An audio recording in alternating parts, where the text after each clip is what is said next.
Hi friends, ഞാനിന്ന് വന്നിട്ടുള്ളത് business ഓണേഴ്സിന് വേണ്ടിയിട്ടാണ്. നിങ്ങളൊരു ചെറുതോ വലുതോ ആയിട്ടുള്ള എന്തെങ്കിലും ബിസിനസ് ചെയ്യുന്ന വ്യക്തിയാണെന്നുണ്ടെങ്കിൽ ഈ വീഡിയോ മുഴുവനായിട്ട് കാണുക. ശേഷം ഇത് നിങ്ങൾക്ക് ഉപകാരപ്പെടുന്ന ഒരു കാര്യമാണെന്നുണ്ടെങ്കിൽ മറ്റുള്ളവരൊക്കെ ഷെയർ ചെയ്യുക. ഓക്കെ, ഞാനൊരു വീഡിയോ ഫസ്റ്റ് കാണിക്കാം, അതിനുശേഷം നമുക്ക് വിഷയത്തിലേക്ക് വരാം. ഈ രീതിയിലാണ് കേരളത്തിന്റെ പോക്കെങ്കിൽ കേരളം അധികം വൈകാതെ തന്നെ ഒരു സോമാലിയായി മാറും, ഒരു പട്ടിണി പ്രദേശമായി മാറും എന്ന കാര്യത്തിൽ യാതൊരു സംശയവുമില്ല. നിങ്ങളിപ്പോൾ കണ്ടുകൊണ്ടിരിക്കുന്ന ഈ വീഡിയോ, ഞാൻ പറയുന്ന വർത്തമാനങ്ങൾ ഗൗരവമുള്ളതാണ്, പ്രാധാന്യമുള്ളതാണ് എന്ന് നിങ്ങൾക്ക് തോന്നുന്നുവെങ്കിൽ നിങ്ങളൊന്ന് ഷെയർ ചെയ്യുക, നിങ്ങൾ മറ്റുള്ളവരിലേക്ക് എത്തിക്കുക എന്ന് അഭ്യർത്ഥിച്ചുകൊണ്ട് മാതൃഭൂമി ചാനലിൽ വന്ന ഒരു റിപ്പോർട്ട് കാണിച്ചുകൊണ്ട് നമുക്ക് തുടങ്ങാം. കൊണ്ടോട്ടി മുതൽ മലപ്പുറം വരെയുള്ള ചെറിയ പ്രദേശത്ത് തന്നെ റൂം ഫോർ റെന്റ് എന്ന് പരസ്യം പതിച്ച എത്രയോ കടമുറികൾ കാണാം. കച്ചവടം തുടങ്ങും, മാസങ്ങൾ കൊണ്ട് പൂട്ടും, കടക്കാരനാകും. സംസ്ഥാനത്ത് മുഴുവൻ നോക്കിയാൽ ഇതിന്റെ വ്യാപ്തി വളരെ വലുതാണ്.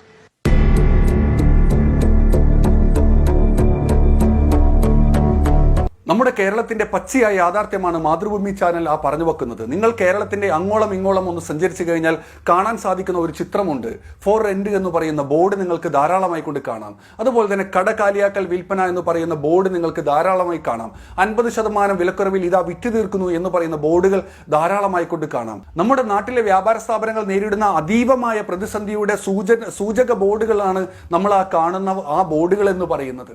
ഗൗരവമാണ് വിഷയം. ഞാൻ കഴിഞ്ഞ കുറെ വർഷങ്ങളായി കൊണ്ട് എറണാകുളം മാർക്കറ്റിൽ, ഹോൾസെയിൽ മാർക്കറ്റിൽ തുണിക്കച്ചവടം ചെയ്യുന്ന ഒരു വ്യാപാരിയാണ് ഞാൻ. എനിക്കറിയാം എറണാകുളം മാർക്കറ്റിൽ ഇതിനോടകം തന്നെ എത്രമാത്രം കടകളാണെന്നോ അടച്ചു പോയിട്ടുള്ളത്. ഒരുപാട് കടകൾ അടച്ചുപൂട്ടൽ ഭീഷണി നേരിട്ടുകൊണ്ടിരിക്കുന്നു. നിങ്ങൾ ഏതെങ്കിലും ഒരു വില്ലേജ് ഓഫീസിൽ ചെന്നൊന്ന് പരിശോധിച്ചു കഴിഞ്ഞാൽ ബാങ്കിൽ നിന്നുള്ള ജപ്തി നോട്ടീസുകൾ അഥവാ റവന്യൂ റിക്കവറിക്ക് വേണ്ടിയുള്ള നോട്ടീസുകൾ ആ ഒരു വില്ലേജ് ഓഫീസിൽ വന്നത് നിങ്ങൾക്ക് കാണാൻ സാധിക്കും. അതിന്റെ ലിസ്റ്റ് നിങ്ങൾക്ക് എടുത്തു കഴിഞ്ഞാൽ നിങ്ങൾ അത്ഭുതപ്പെട്ടു പോകും. ഇത്രമാത്രം ആളുകളാണോ ജപ്തി ഭീഷണി നേരിട്ടുകൊണ്ടിരിക്കുന്നത് എന്നത് നിങ്ങളെ അത്ഭുതപ്പെടുത്തും. എത്രമാത്രം ആളുകളാണ് ഇതിനോടകം തന്നെ ആത്മഹത്യ ചെയ്തു പോയിട്ടുള്ളത്. എത്രമാത്രം ആളുകളാണ് ആത്മഹത്യ വക്കിൽ നിലകൊള്ളുന്നത്. ഞാൻ നിൽക്കുന്നത് ആലുവയിലാണ്. ആലുവയിൽ ഒരു വ്യാപാര സ്ഥാപനത്തിന്റെ, ഒരു ടെക്സ്റ്റൈൽ ഷോപ്പിന്റെ അകത്താണ് അതിന്റെ ഓണർ തൂങ്ങി മരിച്ചിട്ട് അധികം മാസങ്ങളായിട്ടില്ല. അങ്ങനെ നമ്മുടെ നാട് അതീവമായ ഒരു പ്രതിസന്ധിയിലൂടെയാണ് കടന്നുപോയിക്കൊണ്ടിരിക്കുന്നത്. ഇതിന്റെ ഒന്നാമത്തെ കാരണം എന്ന് പറയുന്നത് ആളുകളുടെ കയ്യിൽ പണമില്ലാത്തതാണ്. ആളുകളുടെ കയ്യിൽ പണമില്ല. കാരണം ആളുകളുടെ കയ്യിൽ പണമുണ്ടെങ്കിലേ ആളുകൾക്ക് വ്യാപാര സ്ഥാപനങ്ങളിൽ പോകാനും അവിടെ നിന്ന് പർച്ചേസ് ചെയ്യാൻ സാധിക്കുകയുള്ളൂ. നമ്മുടെ നാട്ടിലെ പ്രധാന വരുമാന മാർഗം എന്ന് പറയുന്നത് പ്രവാസികൾ അയച്ചു തരുന്ന പണമായിരുന്നു. അതിൽ തന്നെ ഗൾഫുകാർ അയച്ചു തരുന്ന പണമായിരുന്നു നമ്മുടെ നാട്ടിലെ ആ ഒരു ക്രയവിക്രയത്തിന് വേണ്ടി നമ്മൾ ഉപയോഗിച്ചുകൊണ്ടിരുന്നത്. ആ ഒരു പണത്തിന്റെ വരവ് ഇന്നിപ്പോൾ കുറഞ്ഞിരിക്കുകയാണ്. പുതിയ തലമുറ എല്ലാവരും പോകാൻ ആഗ്രഹിക്കുന്നത് തങ്ങൾക്ക് പൗരത്വം ലഭിക്കുമെന്ന് ഉറപ്പുള്ള രാജ്യങ്ങളിലേക്കാണ് അവർ പോകുന്നത്. ഗൾഫിലേക്കോ അല്ലെങ്കിൽ ഗൾഫ് രാജ്യങ്ങളിലേക്ക് പോകാൻ ഇന്നത്തെ പുതിയ തലമുറ ആഗ്രഹിക്കുന്നില്ല. അവർ പോകുന്നത് കാനഡയിലേക്കും UK-യിലേക്കും ഓസ്ട്രേലിയയിലേക്കും ന്യൂസിലൻഡിലേക്കും ഒക്കെയാണ് അവർ പോകാൻ ആഗ്രഹിക്കുന്നത്. കാരണം അവിടെ ചെന്ന് കഴിഞ്ഞാൽ അവർക്ക് അവിടുത്തെ പൗരത്വം ലഭിക്കും. പിന്നെ ആ നാട്ടുകാരായി പിന്നെ തിരിച്ച് അവർക്ക് ഇങ്ങോട്ടേക്ക് വരേണ്ടതില്ല. കാരണം അത്രമാത്രം പുതിയ തലമുറ ഈ നാട്ടിൽ നിന്നും എങ്ങനെയെങ്കിലും ഒന്ന് ഓടി രക്ഷപ്പെടാൻ വേണ്ടി ആഗ്രഹിച്ചുകൊണ്ടിരിക്കുകയാണ്. അങ്ങനെ അത്തരത്തിലുള്ള യൂറോപ്പ് പോലുള്ള അത്തരം രാജ്യങ്ങളിലേക്ക് പോകുന്നത് വഴി എന്താണ് സംഭവിക്കുന്നത്? അവർ അവിടെ നിന്നും പണം ഇങ്ങോട്ട് അയക്കുകയല്ല ചെയ്യുന്നത്. അവർ അവരുടെ ജീവിതം അവിടെ ഒന്ന് കെട്ടിപ്പടുക്കാൻ വേണ്ടി അവിടെ ലഭിക്കുന്ന സമ്പത്ത് അവർ അവിടെ ഉപയോഗിക്കുകയാണ്. നമുക്ക് ലഭിക്കുന്നത് ആകെ പ്രവാസികൾ അയക്കുന്ന, ഗൾഫിൽ നിന്നും പ്രവാസികൾ അയക്കുന്ന പണം മാത്രമായിരുന്നു നമുക്ക് വന്നുകൊണ്ടിരുന്നത്. അതിൽ തന്നെ ഇന്നിപ്പോൾ കുറവ് സംഭവിച്ചിരിക്കുകയാണ്. അപ്പോൾ കേരളത്തിലേക്ക് വന്നുകൊണ്ടിരുന്ന സമ്പത്തിൽ ഒരു കുറവ് സംഭവിച്ചിരിക്കുന്നു, അതിന്റെ വരുമാനത്തിൽ ഒരു കുറവ് സംഭവിച്ചിരിക്കുന്നു എന്നത് നമ്മൾ നേരിടുന്ന ഈ പ്രതിസന്ധിയുടെ ഒരു കാരണമാണ്. നമ്മൾ നേരിട്ടുകൊണ്ടിരിക്കുന്ന ഈ ഒരു പ്രതിസന്ധിയുടെ മറ്റൊരു കാരണം എന്ന് പറയുന്നത് നമ്മുടെ സംസ്കാരത്തിന്റെ, നമ്മുടെ കൾച്ചറിൽ വന്ന ഒരു മാറ്റമാണ് അതിന്റെ മറ്റൊരു കാരണം എന്ന് പറയുന്നത്. ആദ്യമൊക്കെ നമ്മുടെ കയ്യിൽ പണം വന്നു കഴിഞ്ഞാൽ, ശമ്പളം കിട്ടിയാലോ അല്ലെങ്കിൽ ഗൾഫിൽ നിന്നുള്ള പ്രവാസി പണം അയച്ചാലോ ഒക്കെ നമ്മൾ ചെയ്യുന്നത് നമ്മുടെ തൊട്ടടുത്തുള്ള ഒരു കടയിൽ ചെന്ന് അല്ലെങ്കിൽ നമ്മുടെ ടൗണിലുള്ള ഒരു കടയിൽ ചെന്ന് നമ്മൾ അവിടെ നിന്നും പലചരക്ക് സാധനങ്ങൾ വാങ്ങുന്നു. ആ സാധനങ്ങൾ നമ്മൾ വാങ്ങുക വഴി ആ പലചരക്കുകാരൻ്റെ കയ്യിൽ നമ്മുടെ കയ്യിലുള്ള പണം അദ്ദേഹത്തിൻ്റെ കയ്യിലെത്തുന്നു. അദ്ദേഹം ആ പണം കൊണ്ട് അത് ഹോൾസെയിൽ മാർക്കറ്റിൽ ചെന്നുകൊണ്ട്, അങ്ങാടിയിൽ തന്നെയുള്ള ഹോൾസെയിൽ മാർക്കറ്റിൽ ചെന്നുകൊണ്ട് അവിടെ നിന്നും സാധനങ്ങൾ വാങ്ങുന്നു. അങ്ങനെ ആ പണം അവിടെ എത്തുന്നു. അങ്ങനെ മിച്ചം വരുന്ന ഇദ്ദേഹത്തിൻ്റെ കയ്യിൽ, ഈ കച്ചവടക്കാരൻ്റെ കയ്യിൽ മിച്ചം വരുന്ന ആ പണം ഉപയോഗിച്ചുകൊണ്ട് ഇദ്ദേഹത്തിന് ആവശ്യമുള്ള മറ്റു വസ്തുക്കൾ ഇദ്ദേഹം വാങ്ങുന്നു. അങ്ങനെ പല രീതിയിലാണ് നമ്മളിത് ക്രയവിക്രയം ചെയ്തുകൊണ്ടിരുന്നത്. നമ്മുടെയൊക്കെ ഉള്ളിൽ തന്നെയാണ് ഈ പണം റൊട്ടേറ്റ് ചെയ്തുകൊണ്ടിരുന്നത്. നമ്മൾ നമ്മുടെ തൊട്ടടുത്തുള്ള രവിചേട്ടൻ ചേട്ടൻ്റെ കടയിൽ ചെന്ന് വാങ്ങുന്നു, രവിചേട്ടൻ ഗോപാൽ ചേട്ടൻ്റെ കടയിൽ നിന്ന് വാങ്ങുന്നു, അത് പിന്നീട് കറങ്ങി തിരിഞ്ഞ് ഓരോരുത്തരുടെയും കൈകളിലെത്തുന്നു. അങ്ങനെ ക്രയവിക്രയം ചെയ്യുന്ന അവസ്ഥയിലായതുകൊണ്ട് തന്നെയാണ് നമ്മുടെയൊക്കെ കയ്യിൽ പണമുണ്ടായിരുന്നു. പക്ഷേ ഇന്നിപ്പോൾ നമ്മൾ എന്താണ് ചെയ്യുന്നത്? ഇന്നിപ്പോൾ നമ്മളുടെ കയ്യിൽ ശമ്പളം ലഭിച്ചു കഴിഞ്ഞാൽ നമ്മൾ ഉടനെ തന്നെ നമുക്ക് എന്തെങ്കിലും സാധനം വാങ്ങണമെങ്കിൽ നമ്മൾ കോർപ്പറേറ്റുകളുടെ ആമസോൺ പോലെയുള്ള ഫ്ലിപ്കാർട്ട് പോലെയുള്ള ഓൺലൈൻ പ്ലാറ്റ്ഫോമിൽ ചെന്നുകൊണ്ട് നമുക്ക് ആവശ്യമുള്ള സാധനങ്ങൾ അവിടെ നിന്നാണ് വാങ്ങുന്നത്. നമ്മൾ ഓൺലൈൻ വഴി കൊണ്ട് തന്നെ അവിടെ നിന്ന് തന്നെ പണം പേ ചെയ്യുകയാണ്. ആ പണം പോകുന്നത് കോർപ്പറേറ്റുകളുടെ കയ്യിലേക്കാണ് പോകുന്നത്, നമ്മുടെ നാട്ടിലേക്കല്ല പോകുന്നത്. അപ്പോൾ എന്താണ് സംഭവിക്കുന്നത് എന്ന് നമുക്കറിയാലോ. ഞാൻ ആദ്യം പറഞ്ഞ പോലെ തന്നെ നമ്മുടെ തൊട്ടടുത്ത കടയിൽ നിന്നാണ് നമ്മളൊരു സാധനം വാങ്ങുന്നത്, അല്ലെങ്കിൽ നമ്മുടെ ടൗണിൽ തന്നെയുള്ള കടകളിൽ നിന്നാണ് നമ്മൾ സാധനം വാങ്ങുന്നതെങ്കിൽ അത് കറങ്ങി തിരിഞ്ഞ് നമ്മുടെ കൈകളിൽ തന്നെ പിന്നീട് വന്നെത്തുകയാണ്. പക്ഷെ നമ്മളിപ്പോൾ ഓൺലൈൻ വഴിയാണ് എല്ലാ സാധനങ്ങളും വാങ്ങുന്ന ഒരു സംസ്കാരത്തിലേക്ക് മാറിയിരിക്കുന്നു. അത് നേരെ പോകുന്നത് കോർപ്പറേറ്റുകളാണ് നമ്മുടെ പണം കൊണ്ടുപോകുന്നത്. കറങ്ങി നമ്മുടെ ഈ മാർക്കറ്റിൽ തന്നെ കിടന്ന് കറങ്ങുന്ന, നമ്മുടെ നാട്ടിൽ തന്നെ ഈ പണം കറങ്ങുന്ന ഒരു അവസ്ഥ മാറിയിരിക്കുന്നു.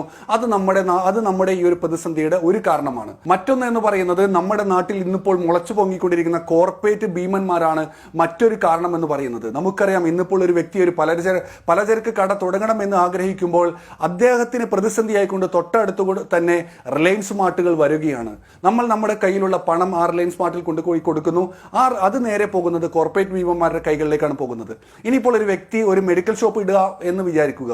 അവിടെയും കോർപ്പറേറ്റ് ഭീമന്മാർ വന്നുകൊണ്ട് എല്ലാ ടൗണുകളിലും നിങ്ങളൊന്ന് പരിശോധിച്ച് കഴിഞ്ഞാൽ കാണാൻ സാധിക്കും, ഈ കോർപ്പറേറ്റുകൾ മെഡിക്കൽ രംഗത്ത് പോലും അവർ കൈവച്ചിരിക്കുന്നു. ഇനിയിപ്പോൾ നമ്മളൊരു ടെക്സ്റ്റൈൽ ഷോപ്പ് ഇടുക എന്ന് വിചാരിച്ചു കഴിഞ്ഞാൽ അവിടെയും നമുക്ക് കാണാൻ സാധിക്കും, റിലയൻസ് ട്രെൻഡ്സ് പോലെയുള്ള, മാക്സ് പോലെയുള്ള, ഇപ്പോൾ ടാറ്റ സുഡിയോ പോലെയുള്ള കോർപ്പറേറ്റ് ഭീമന്മാർ അവിടെയും കൈവച്ചിരിക്കുന്നു. അപ്പോൾ ഒരു ടെക്സ്റ്റൈൽ കച്ചവടം ചെയ്ത് നമുക്ക് ജീവിക്കാൻ പറ്റാത്ത അവസ്ഥയിലേക്ക് അവർ അവിടെയും കൈവച്ചിരിക്കുന്നു. ഇനിയിപ്പോൾ നമുക്കൊരു ഫർണിച്ചർ ഷോപ്പ് തുടങ്ങാം എന്ന് വിചാരിച്ചു കഴിഞ്ഞാൽ അവിടെയും അവർ കൈവച്ചിരിക്കുന്നു. ടാറ്റ ക്രോമ പോലെയുള്ള അത്തരത്തിലുള്ള കോർപ്പറേറ്റ് ഭീമന്മാർ ഫർണിച്ചർ ഷോപ്പുകളിലും അവർ കൈകടത്തിയിരിക്കുന്നു. അങ്ങനെ ഒരു രീതിയിലും ഇവിടെ കച്ചവടം ചെയ്യാൻ സാധിക്കാത്ത രീതിയിൽ കോർപ്പറേറ്റുകൾ ഇവിടുത്തെ കച്ചവടങ്ങൾ കയ്യിലെടുക്കുക വഴി നമ്മുടെ നാട്ടിലുള്ള നാട്ടുകാരുടെ കൈകളിലേക്ക് നമ്മുടെ പണം ക്രയവിക്രയം ചെയ്യുന്ന അവസ്ഥ മാറിയിരിക്കുന്നു. അതിൻ്റെ ദുരവസ്ഥ അനുഭവിക്കുന്നത് നമ്മൾ തന്നെ അനുഭവിച്ചുകൊണ്ടിരിക്കുകയാണ്. നമ്മളിപ്പോൾ വളരെ എളുപ്പത്തിൽ വേണ്ടിയിട്ടാണ് നമ്മൾ ഓൺലൈൻ വഴി നമ്മൾ സാധനങ്ങൾ ബുക്ക് ചെയ്യുന്നു, നമ്മൾക്ക് വരുന്നു, നമ്മൾക്ക് വളരെ ഈസിയായി നമ്മുടെ കയ്യിൽ സാധനം ലഭിക്കുന്നു. പക്ഷേ അതുമൂലം ഉണ്ടാകുന്നത് എന്താണ്? എൻ്റെ കയ്യിൽ തന്നെ തിരിച്ചെത്തേണ്ട പണം അത് എത്താത്ത രീതിയിൽ ഞാനത് നഷ്ടപ്പെടുത്തി കളയുകയാണ്. ഞാൻ നേരത്തെ പറഞ്ഞ പോലെ തന്നെ നമ്മൾ തൊട്ടടുത്ത കടകളിൽ നിന്നാണ് വാങ്ങുന്നതെങ്കിൽ അത് നമ്മുടെ നാട്ടിൽ തന്നെ കിടന്ന് റൊട്ടേറ്റ് ചെയ്യുകയും ആ പണം തന്നെയാണ് നമ്മളിലേക്ക് വീണ്ടും വന്നുകൊണ്ടിരിക്കുന്നത്. ഇന്നിപ്പോൾ സംഭവിക്കുന്നത് നമ്മളിലേക്ക് വരുന്ന പണത്തിലുള്ള കുറവ് സംഭവിച്ചിരിക്കുന്നു. അതുപോലെ തന്നെ ആ പണം മറ്റാരൊക്കെയാണ് കൊണ്ടുപോയിക്കൊണ്ടിരിക്കുന്നത്, നമ്മുടെ കച്ചവട സ്ഥാപനങ്ങളിൽ കിടന്നിട്ടല്ലാതെ റൊട്ടേറ്റ് ചെയ്യുന്നത്. ഞാൻ ഈ പറയുന്നത് അതിഗൗരവമുള്ള വിഷയമാണ്. നമ്മുടെ കച്ചവട സ്ഥാപനങ്ങൾ പൂട്ടുന്നതിന്റെ ഗൗരവം നിങ്ങൾക്ക് ഇപ്പോൾ മനസ്സിലാകുന്നില്ല എങ്കിൽ അടുത്ത നാളുകളിൽ തന്നെ നിങ്ങളെയും അത് ബാധിച്ചു തുടങ്ങുന്നത് നിങ്ങൾക്ക് തിരിച്ചറിയാൻ സാധിക്കും. അപ്പോൾ നിങ്ങളൊരു ബിസിനസ് ചെയ്യുന്ന വ്യക്തിയാണെങ്കിൽ, ചെറുതാവട്ടെ വലുതാവട്ടെ ഏത് തരത്തിലൊരു ബിസിനസ് ചെയ്യുന്ന വ്യക്തിയാണെന്നുണ്ടെങ്കിലും ഈ ഒരു എന്താണ് ഞാൻ പറയാമെന്നുള്ള വിഷയം നിങ്ങൾക്ക് ഇതിനോടകം തന്നെ മനസ്സിലായിട്ടുണ്ടാകും. അപ്പം ഞാനിതിൻ്റെ ഒരു ഭീകരത പറയാൻ വേണ്ടി വന്നതല്ല. കാരണം അത് നമുക്ക് ചുറ്റും നമ്മൾ നിരന്തരം കണ്ടുകൊണ്ടിരിക്കുന്നുണ്ട്. സ്ഥാപനങ്ങൾ അടഞ്ഞു പോയിക്കൊണ്ടിരിക്കുന്നത്, ബിസിനസ് നഷ്ടത്തിലേക്ക് പോകുന്നതൊക്കെ നമ്മൾ നിരന്തരം ഇപ്പം കണ്ടുകൊണ്ടിരിക്കുന്നതാണ്. നമുക്കതൊരാൾ പറഞ്ഞ് മനസ്സിലാക്കി തരേണ്ട ആവശ്യമില്ല. നിങ്ങൾ ഈ ഒരു ബിസിനസ് ചെയ്യുന്ന വ്യക്തിയാണെങ്കിൽ നിങ്ങൾക്ക് ഇപ്പോഴും മാർക്കറ്റിൻ്റെ ഈ ഒരു മാറ്റം മനസ്സിലാക്കാൻ സാധിക്കുന്നില്ല എന്നുണ്ടെങ്കിൽ നിങ്ങൾ എത്ര കാലം ഈ ഒരു ഫീൽഡിൽ ഉണ്ടാകും എന്നുള്ളതൊരു ചോദ്യചിഹ്നമാണ്.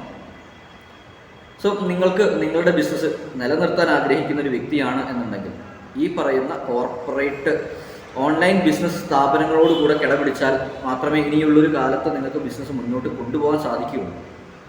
സോ നമ്മളുടെ ബിസിനസ് ആ ഒരു ലെവലിലേക്ക് നമ്മൾ ഡെവലപ്പ് ചെയ്ത് കഴിഞ്ഞാൽ നമ്മൾ ഇരിക്കുന്ന ഒരു ടൗണിൽ ഇരുന്നു കൊണ്ട് നമുക്ക് കേരളം മുഴുവനുള്ള നമ്മളുടെ പ്രൊഡക്റ്റ് അല്ലെങ്കിൽ സർവീസ് ആവശ്യമുള്ള കസ്റ്റമറെ കണ്ടെത്താനും അവരിലേക്ക് ഇ-കൊമേഴ്സ് സാധ്യതകൾ ഉപയോഗപ്പെടുത്തി ബിസിനസ് ചെയ്യാൻ സാധിക്കും.